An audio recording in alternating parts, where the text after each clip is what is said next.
Assalamualaikum warahmatullahi wabarakatuh. Perkenalkan, nama saya Rima Yulia Senja dari Sekolah Tinggi Farmasi Muhammadiyah Cirebon. Izinkan pada kesempatan kali ini saya mempresentasikan hasil kegiatan pengabdian dengan judul Pemanfaatan Tanaman Obat Keluarga atau Toga sebagai upaya pencegahan stunting di Desa Kalibaru, Kecamatan Tengah Tani, Kabupaten Cirebon. Adapun latar belakang dari pengabdian ini adalah permasalahan stunting yang masih ditemukan di Desa Kalibaru, Kabupaten Cirebon.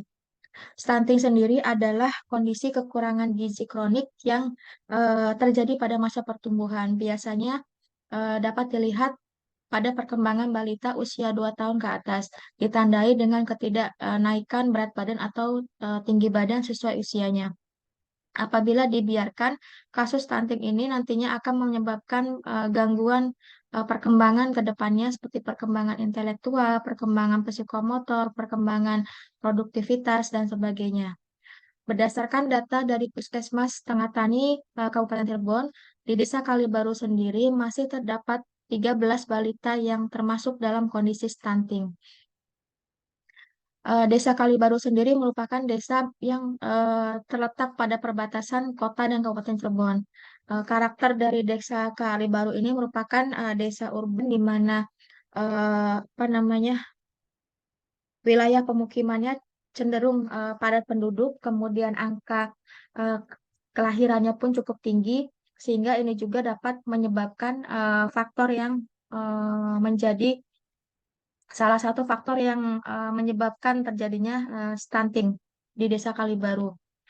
Di sisi lain, di sekitar Desa Kalibaru, Kabupaten Cirebon, banyak sekali tumbuh tanaman obat, terutama yaitu jenisnya adalah tanaman kelor yang tumbuh secara liar. Secara literatur, tanaman kelor itu sendiri adalah tanaman yang kaya akan manfaat, terutama eh, untuk pencegahan kasus stunting ini. Ya, karena kandungan di dalamnya cukup lengkap untuk tumbuh kembang anak-anak maupun untuk kesehatan ibu hamil. Sehingga muncullah ide bahwa kasus stunting di Desa Kalibaru ini bisa dipercepat penyelesaiannya dengan memanfaatkan tanaman obat keluarga atau toga. Namun keterbatasan lahan, kemudian keterbatasan pengetahuan masyarakat tentang cara tanam tanaman obat yang baik, eh, hal itulah yang menjadi permasalahan sehingga pemanfaatan toga sendiri belum maksimal. Sehingga solusi yang ditawarkan adalah kita lakukan sosialisasi pengenalan toga, kemudian sosialisasi pemanfaatan tanaman obat ini, kemudian terutama yang berpotensi untuk pencegahan kasus stunting, kemudian eh, karena tadi faktor keterbatasan lahan, maka di sini solusinya adalah toga ditanam di salah satu lahan terbuka yang dapat dimanfaatkan oleh semua warga desa, dapat ditanam apa namanya beberapa macam tanaman obat.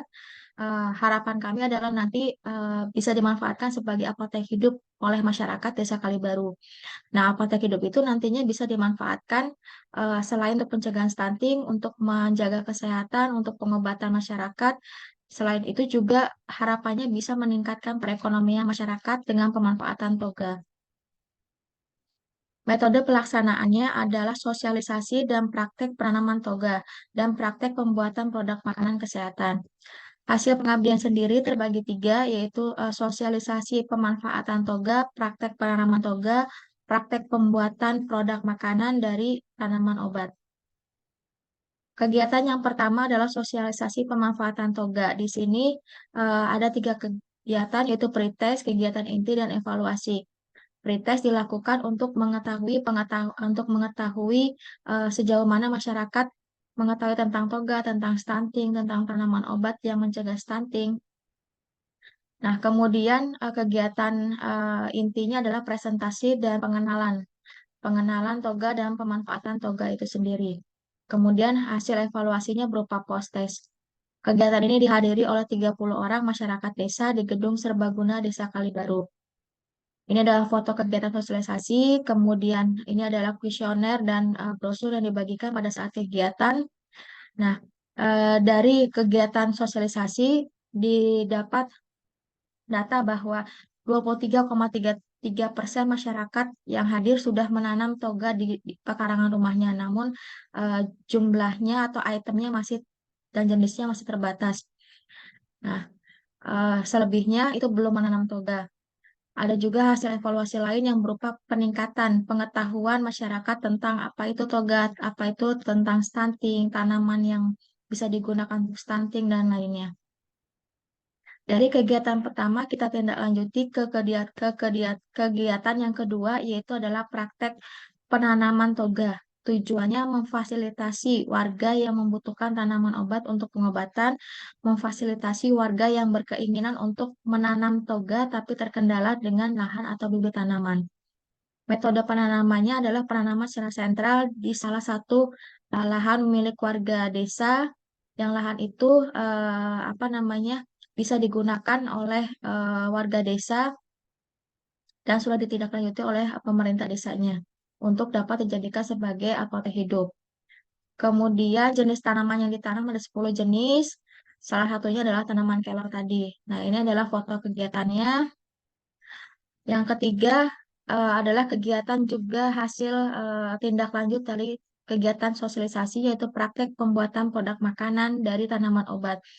Nah, salah satu tanaman yang diangkat pada kegiatan ini adalah tanaman kelor karena tadi potensinya untuk mencegah stunting itu cukup tinggi. Kandungannya cukup lengkap untuk pertumbuh kembang balita maupun untuk kesehatan ibu hamil. Produk yang diperkenalkan adalah puding, puding daun kelor yang harapannya ini akan disukai oleh balita-balita di Desa Kalibaru, kemudian stik daun kelor. Tujuan dari kegiatan ini adalah pemanfaatan tanaman kelor untuk mencegah stunting, kemudian memberikan juga keterampilan pada masyarakat untuk bisa berinovasi dengan memanfaatkan tanaman obat menjadi produk makanan yang memiliki nilai jual, sehingga nantinya akan membantu perekonomian warga desa. Nah, ini adalah apa brosur yang dibagikan, yang itu meliputi ada cara pembuatannya. Ini adalah kegiatan pada saat praktek pembuatan produk makanan. Ini adalah hasilnya ya berupa puding yang yang ada kandungan daun kelornya dan ada stik juga yang ada kandungan daun kelornya. Itu saja mungkin yang dapat kami presentasikan. Kurang lebihnya mohon maaf. Wassalamualaikum warahmatullahi wabarakatuh.